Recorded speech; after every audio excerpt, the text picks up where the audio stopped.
നമ്മുടെ കേരളത്തെ സംബന്ധിച്ച് വലിയ വലിയ ബ്രാൻഡുകളുടെ എണ്ണം വളരെ ചെറുതാണ് ഇവിടെ. അതുകൊണ്ട് തന്നെയാണ് ഫ്രഷ് ടു ഹോം എന്നൊരു ബ്രാൻഡിനെ കുറച്ച് പേരെങ്കിലും അറിയുന്നത്. നമ്മൾ ഒത്തിരി ബ്രാൻഡുകളുള്ള ഒരു രാജ്യത്തായിരുന്നെങ്കിൽ പക്ഷേ ഫ്രഷ് ഹോമിന് ആരും അറിയുപോലും ഇല്ലായിരുന്നു. അപ്പോൾ ഞാൻ പറയുന്നത് നമ്മുടെ നാട്ടിൽ ഇനിയും ചാൻസുകൾ ഒത്തിരി ഉണ്ട്. പക്ഷേ നമ്മുടെ ഒരു പ്രധാന വിഷയം, നമ്മളെപ്പോഴും നമ്മുടെ ഒരു പഴയ സങ്കല്പങ്ങളുണ്ട്.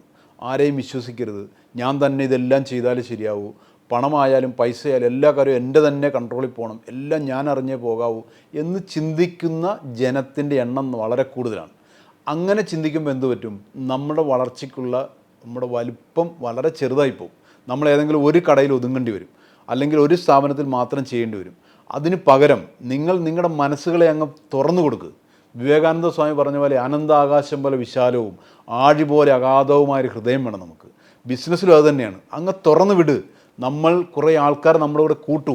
എനിക്കില്ലാത്ത കഴിവുള്ള ആൾക്കാർ നമ്മുടെ കൂടെ കൊണ്ടുവരണം.